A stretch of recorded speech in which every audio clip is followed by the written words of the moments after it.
Binge audio.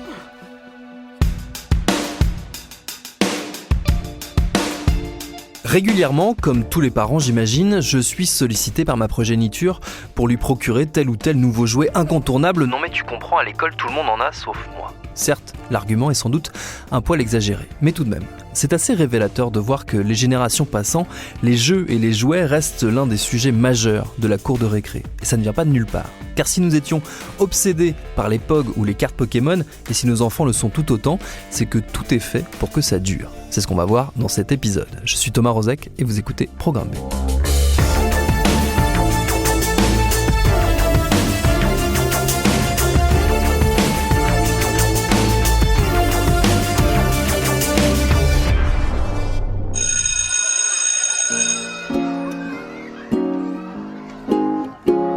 Et pour détricoter la longue histoire des jeux de la récré, il nous fallait bien un spécialiste incontesté du monde du jouet. En l'occurrence, c'est Romain Cheval, alias le youtubeur Archeotoys, dont la chaîne vient de fêter ses 8 ans. Ça tombe bien, 8 ans, c'est pile l'âge où on est à 100% concentré sur les jeux de la récré.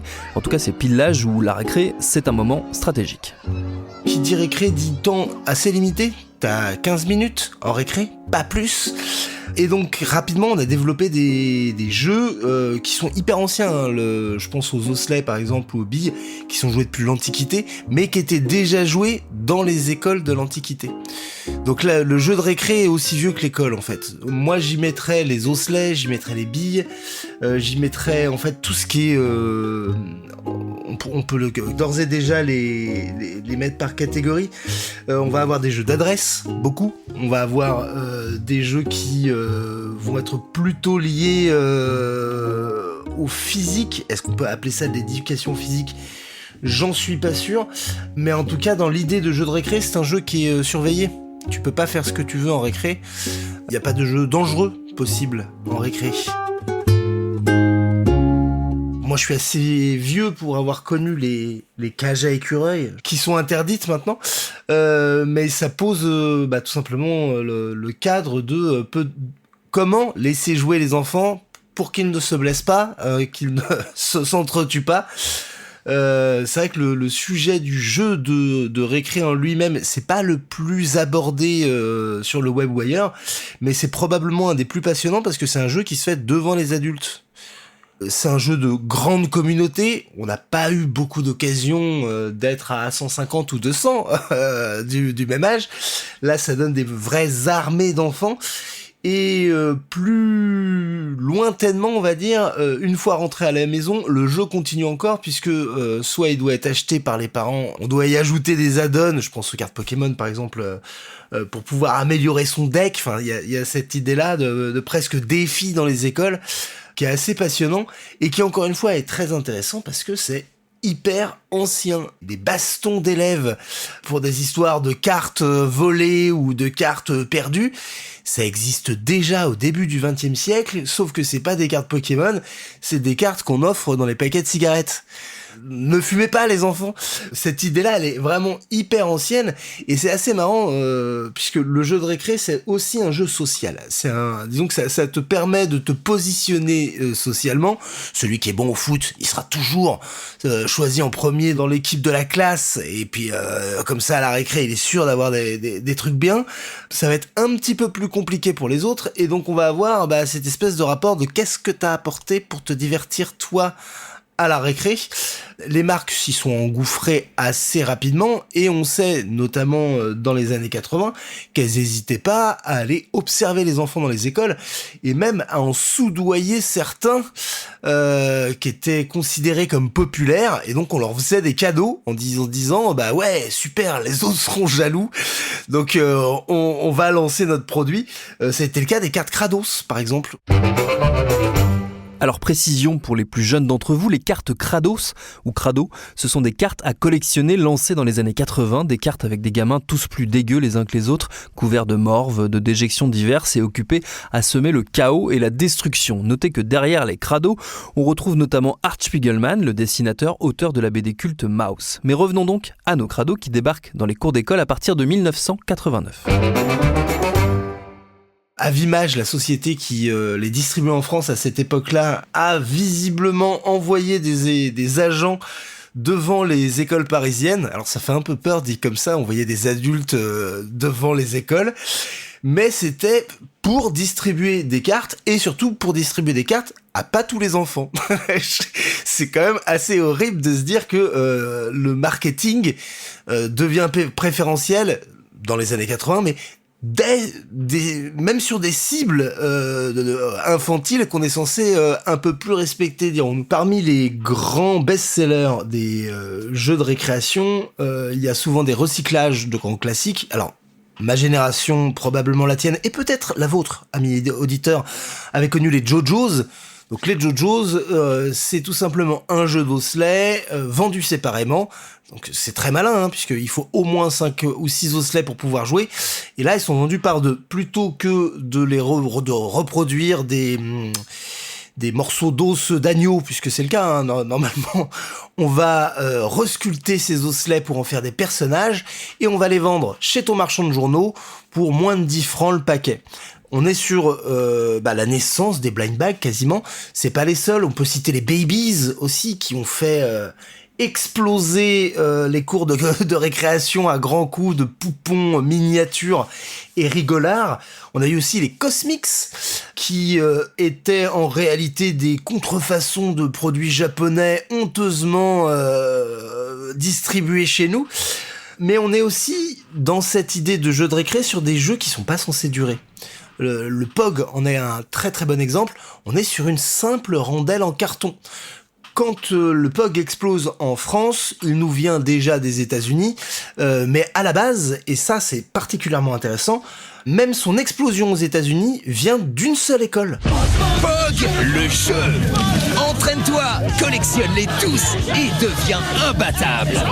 Avokini, c'est parti. POG, le jeu que tu collectionnes. Alors, la petite histoire raconte que dans les années 80, dans une école d'Hawaï, il y a d'énormes problèmes de violence. Mais vraiment de très très très gros problèmes de violence. Et l'une des profs se souvient d'un jeu auquel elle jouait dans son enfance dans les années 50 et qui était déjà joué dans les années 30, qui s'appelait donc le Caps Milk. En récupérant les petites rondelles en carton qui protègent le bouchon dans les bouteilles de lait, il les retirait, il les dessinait et ensuite il s'amusait à jouer avec, le but étant de les retourner en jetant un autre POG dessus. D'ailleurs le mot POG, c'est l'acronyme de Passion Orange Goyave, parce que les rondelles étaient, entre autres, trouvables dans les bouteilles de jus de fruits.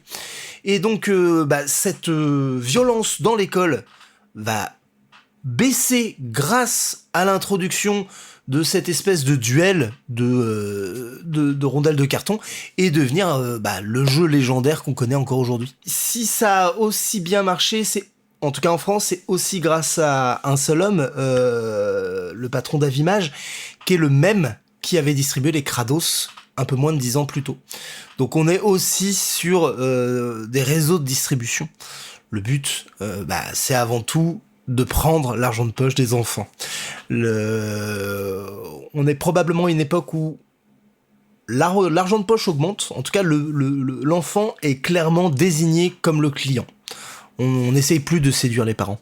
Ça vaut plus le coup d'essayer de convaincre maman à la caisse du supermarché. Et c'est en ça aussi que ces produits de récré sont révolutionnaires. Souvent, on les achète à la sortie de l'école. Ouais, j'ai souvenir des files d'attente pour trouver des cartes Pokémon. Et puis mon libraire avait eu la bonne idée, je pense, d'acheter des contrefaçons pour tenter de se faire un peu d'argent. Et je crois qu'il s'en est pas encore remis.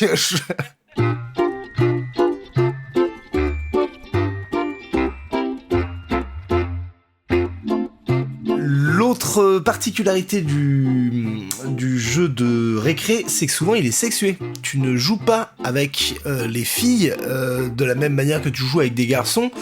On a eu des études notamment sur l'occupation de l'espace à la récré qui montraient que les garçons pouvaient occuper jusqu'à 90% de la cour de récré, notamment avec des histoires de terrain de foot. Et alors c'est un peu moins le cas maintenant, mais il y a eu une vraie réflexion au ministère de l'Éducation nationale pour essayer de se réapproprier un petit peu cet espace-là avec des projets urbanistiques qui sont intéressants et qui effectivement empêchaient d'avoir des terrains de foot de 150 mètres dignes d'Olivier Tom, qui sont super pour les 10 joueurs qui vont y jouer, mais effectivement pour les 100 élèves qui sont autour, c'est un peu moins drôle. Donc cette cour de récré, elle est particulièrement intéressante parce que c'est vraiment un échantillon de la société. L'enfant, il est un peu anonymisé quand il est à l'école. D'ailleurs, on parle de mettre des uniformes aux enfants. C'est bien dans cette idée d'uniformiser totalement les plus jeunes, alors que c'est tout l'inverse. On sait qu'on va avoir des élèves populaires, on va avoir des élèves qui sont plus ou moins riches que d'autres et donc qui vont pouvoir avoir plus ou moins de gadgets à montrer pour se la péter à la récré. Moi je suis assez vieux pour avoir connu les premières Game Boy par exemple. Le simple fait que quelqu'un mène une Game Boy à l'école, mais je veux dire, même les maternelles étaient au courant quoi. C'était le truc, waouh, il a osé, ça vaut des centaines de francs. Du coup, le fait qu'on soit sur un environnement qui soit surveillé, c'est aussi un univers de friction, parce que c'est bien souvent là que les profs vont se rendre compte d'une nouvelle mode horrible. Alors, il y a eu des jeux dangereux, mais très souvent, c'est là où vont se lancer des délires médiatiques. On peut penser par exemple à l'interdiction des gommes en forme de fraise qui sentent la fraise. On est le seul pays au monde qui interdit totalement les gommes en odeur de fraise, parce qu'il y a eu un triste fait divers en 87, je crois, où une petite fille s'est étouffée avec sa gomme. En France, on prend les choses à cœur, visiblement. On interdit aux 10 millions d'enfants du pays de faire de même, de peur que les enfants confondent des gommes avec des aliments. Ça en dit beaucoup sur les peurs de chaque époque. Dans les années 70, on va avoir notamment des interdictions autour de Goldorak. Dans les années 80, ça va plutôt être tout ce qui est pistolet. Et puis on va voir aussi apparaître, on va dire, des farces et attrapes. Et puis dans les années 90, on va avoir les cartes Pokémon qui effectivement vont être interdites dans un certain nombre d'écoles. Pas tant parce qu'elles créent de la violence, mais parce qu'elles coûtent cher. Au début des années 80, il y avait eu les Kratos aussi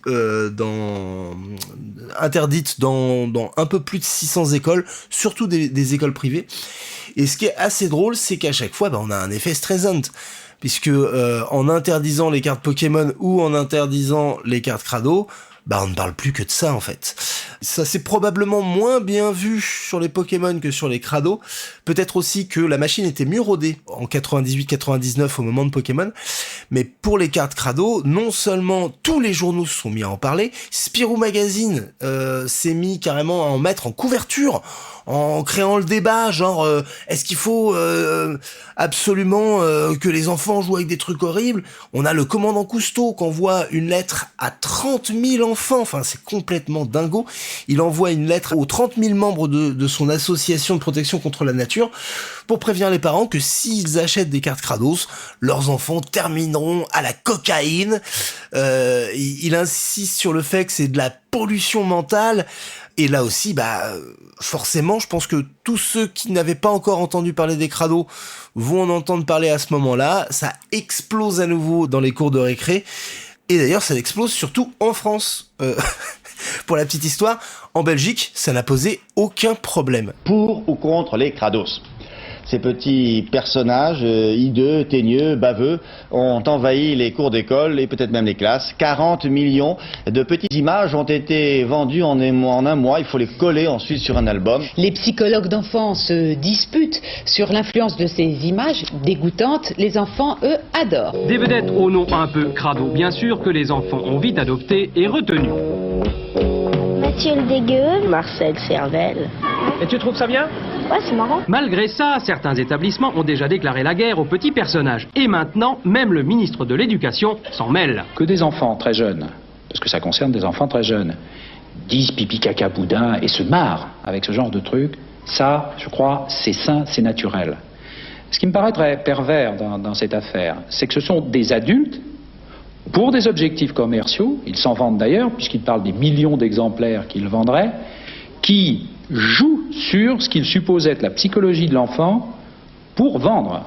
Monsieur Jospin a saisi l'Institut national de la consommation, histoire sans doute de conseiller aux enfants de consommer les crados avec modération. On est un pays qui part en délire quand même très régulièrement, avec des paniques morales, mais qui sont vraiment très anciennes. J'ai retrouvé des paniques morales qui dataient des années 70, en mode le jeu vidéo va faire en sorte que les enfants n'auront plus de mémoire. Je pense qu'on trouve encore des gens avec ce type d'argument. Je pense également à tout ce qui va être critique du Club Dorothée. On fait un petit bond dans le temps. Là aussi, on sait que ça atteint pareillement les éducateurs et donc les cours de récré. Je vais te révéler quelque chose. Je crois qu'en 94 ou 95, dans ma propre école, on se faisait gronder quand on jouait à Dragon Ball Z dans la cour. Et il y avait cette idée que le jeu est quand même normé. On nous dit à quoi jouer. On nous dit à quoi jouer, mais qui nous le dit ? Alors les adultes, certes, mais pas uniquement les adultes qui sont en charge de nous à l'école ou à la maison. Non, il y a aussi ceux qui, dans l'industrie du jouet, réfléchissent à comment nous inciter à acheter tel ou tel jeu plutôt qu'un autre. Et c'est tout sauf anodin pour leur business. En gros, là actuellement, le marché n'est plus on va dire à 60, 50, 60%, ce n'est plus que du jeu de récré. En fait, la récré, c'est un des rares moments où l'enfant n'a pas accès au numérique. Aujourd'hui, un enfant de 8 ans, il est chez lui, il a accès à son ordinateur, il a une tablette, c'est pas le cas à l'école. Donc du coup, ils sont obligés d'aller vers du jeu physique. Et c'est fou, puisque les fabricants sont vraiment très très très vite adaptés, notamment avec ce qu'on appelle les blind bags, donc ces fameux petits sachets fermés. On sait ce qu'il y a dedans, mais on ne sait pas quel est le modèle exact, et on va coupler ça avec une rareté artificielle.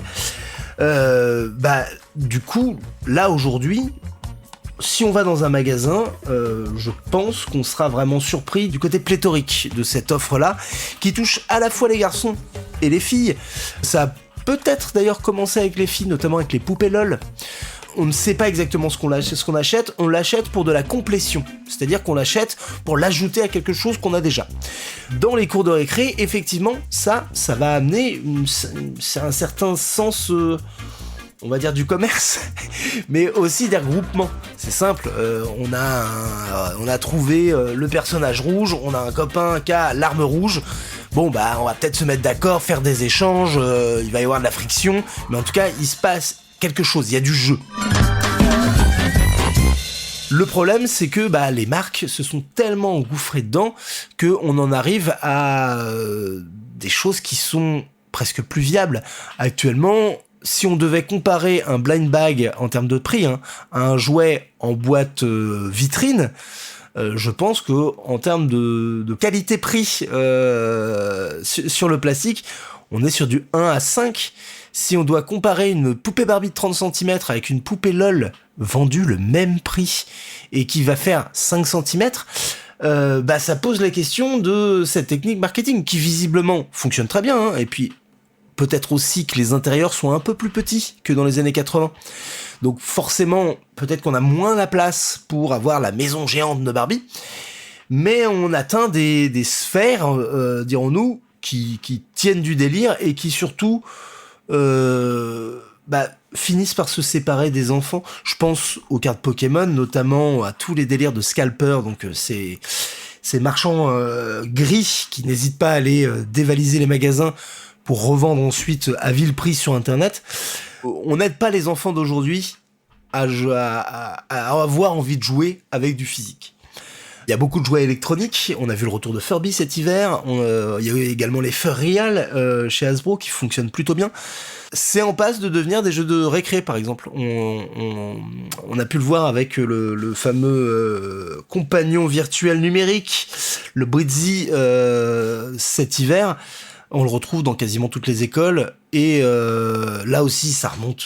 Bon, ça ressemble beaucoup au Tamagotchi, Pareil, j'étais à l'école en 96, donc j'ai connu la première fièvre des Tamagotchi.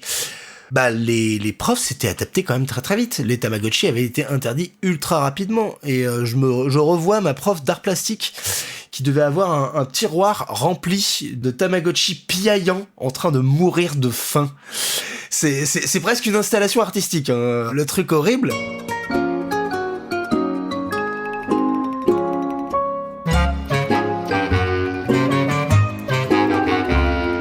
C'est en ça que le jouet est vraiment passionnant, parce que, pour moi, hein, c'est vraiment le sujet qui fait tout, de A à Z. On peut probablement presque tout expliquer, en tout cas en sociologie, avec le jouet. C'est l'objet ultime. C'est vraiment un objet qui fait société. Et je pense que si on prenait l'habitude d'aborder les sociétés méconnues par le biais du jouet, on en apprendrait probablement beaucoup et plus rapidement, parce que c'est l'objet même du jouet, enfin son objectif, apprendre, nous permettre de devenir autonome. Et tout ça, vraiment, ça remonte à l'origine de l'humanité. Est-ce qu'on arrive à une période où on va quitter cette tradition du jouet extrêmement ancienne pour aller vers des ersatz numériques ou virtuels? Peut-être. Ce qui est sûr, c'est que la cour de récré reste cette espèce de paradis préservé où on peut jouer aux cow-boys, aux indiens, aux gendarmes, aux voleurs, à la dinette, sauter à cloche-pied, se péter les deux bras sur une cage d'écureuil. C'est un temps d'apprentissage, et c'est surtout un temps d'apprentissage physique. Je dois t'avouer que je ne m'en étais pas tant rendu compte avant qu'on en parle de cette notion-là de... tout simplement que c'était le dernier rempart où il n'y a aucun virtuel.